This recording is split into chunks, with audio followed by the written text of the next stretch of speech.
my name is Tabitha. I'm the Recreation Therapy Assistant here at McDonald Lodge. I organize and facilitate the leisure activities for the residents here. It's a great opportunity to be creative with the arts, or being creative by figuring out different activities for us to do outside of the lodge. It's really fun and fulfilling.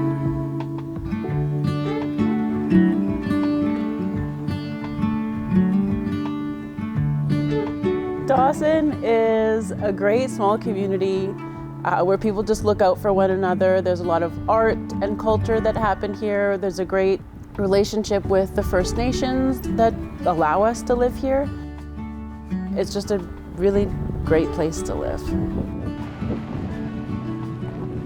I think because there's not such a huge population, you're able to be really resident, patient-centered. It gives you the opportunity to give more one-on-one care for people where maybe down south you wouldn't be able to do that.